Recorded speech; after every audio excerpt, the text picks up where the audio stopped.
വളരുന്ന ഹൃദയങ്ങൾക്ക് ദൈവീക സാന്ത്വനം. നമ്മുടെ ജീവിതത്തിലെ പ്രതിസന്ധികളിലും തളർച്ചകളിലും ദൈവികമായ ആശ്വാസവും പ്രത്യാശയും തേടിക്കൊണ്ടുള്ള മനോഹരമായ ഒരു പ്രാർത്ഥനയാണിത്. കഷ്ടതകളിൽ തളരുന്ന ഞങ്ങൾക്ക് പ്രത്യാശയുടെയും ആശ്വാസത്തിന്റെയും സ്രോതസ്സായിരിക്കണമേ. ജീവിതത്തിലെ കഷ്ടതകളും മാനുഷിക പരിമിതികളും മനുഷ്യജീവിതം സുഖദുഃഖങ്ങൾ സമ്മിശ്രമായ ഒന്നാണ്. രോഗം, സാമ്പത്തിക തകർച്ചകൾ, പ്രിയപ്പെട്ടവരുടെ വേർപാട്, ഒറ്റപ്പെടൽ എന്നിങ്ങനെ പലതരത്തിലുള്ള കഷ്ടതകൾ നമ്മെ തളർത്താറുണ്ട്.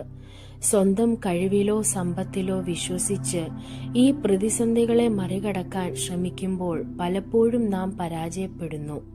ഈ സാഹചര്യത്തിലാണ് നമ്മുടെ പരിമിതികൾ തിരിച്ചറിഞ്ഞ് നമുക്ക് അപ്പുറത്തുള്ള ഒരു മഹാശക്തിയുടെ സഹായം നാം തേടുന്നത്. ദൈവത്തെ സ്രോതസ്സായി കാണുക. ഒരു നദി വറ്റാതിരിക്കുന്നത് അതിന്റെ ഉറവിടം സജീവമായതുകൊണ്ടാണ്. അതുപോലെ നമ്മുടെ ഉള്ളിലെ സമാധാനവും ധൈര്യവും വറ്റാതിരിക്കാൻ ദൈവികമായ സ്രോതസ്സുമായി നാം ബന്ധപ്പെട്ടിരിക്കണം. ലൗകികമായ ആശ്വാസങ്ങൾ താൽക്കാലികമാണ്, എന്നാൽ ദൈവത്തിൽ നിന്നുള്ള ആശ്വാസം ശാശ്വതമാണ്. ഈ പ്രാർത്ഥനയിലൂടെ നാം ആവശ്യപ്പെടുന്നത് പ്രതിസന്ധികൾ മാറുക എന്നതിലുപരി അവയെ നേരിടാനുള്ള ആന്തരിക ശക്തി നൽകുന്ന ആ ഉറവിടമായി മാറണമെന്നാണ്. പ്രത്യാശ ഇരുട്ടിലെ വെളിച്ചം. കഷ്ടതകളിൽ മനുഷ്യനെ ഏറ്റവും കൂടുതൽ തളർത്തുന്നത് ഭാവിയെക്കുറിച്ചുള്ള ആശങ്കയാണ്.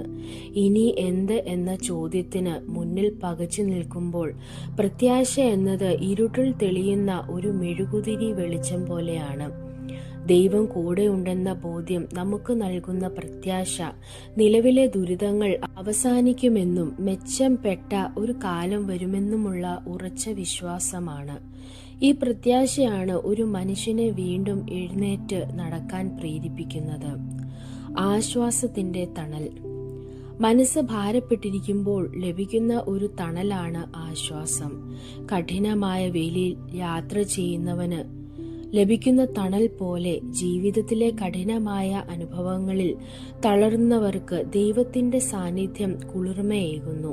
ഈ ആശ്വാസം വെറും വാഗ്ദാനങ്ങളല്ല, മറിച്ച് അനുഭവവേദ്യമാകുന്ന ഒരു ആന്തരിക സമാധാനമാണ്.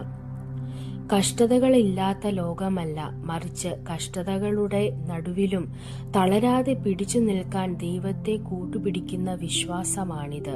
ഭാരപ്പെട്ടവർക്കും തളർന്നവർക്കും ആശ്വാസത്തിന്റെ തുറമുഖമായി മാറട്ടെ എന്ന വലിയൊരു ആഗ്രഹമാണ് ഈ